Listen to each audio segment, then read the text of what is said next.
If you have been paying attention to track and field, you will know that this past weekend was absolute madness.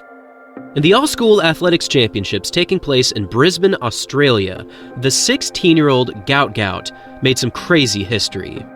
In the 100 meters, he dropped a time of 10.04 seconds in the qualifying rounds, which unfortunately included an illegal tailwind. But then come the finals, he ran a time of 10.17, good enough for 6th all-time in the youth division.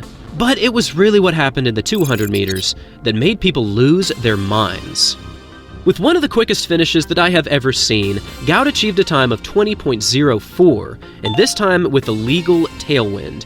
And this time actually broke the national record for Australia that had been held by Peter Norman since 1968. This was one of the most unstoppable performances that the world has ever seen by a 16-year-old, and only adding to the dominance of this run was the fact that he broke the 16-year-old age group world record of Usain Bolt, who previously held this title with a time of 20.13 seconds.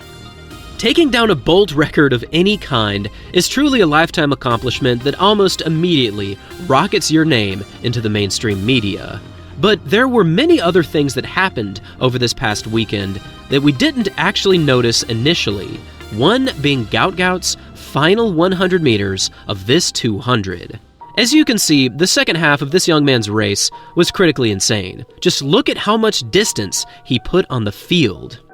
This second 100 completely deserves its own breakdown. And that's what we've done here, because after a few thorough reviews and a few frame-by-frame analysis breakdowns by a few other people, I've come to the conclusion that Gout ran his second 100 somewhere between 9.32 seconds and 9.40 seconds. And for all of you track fans out there, you'll probably already be able to recognize at just how unbelievable this is. But for those of you who don't, here's the speed achieved over the second half from every one of the finalists in the 2022 World Championships.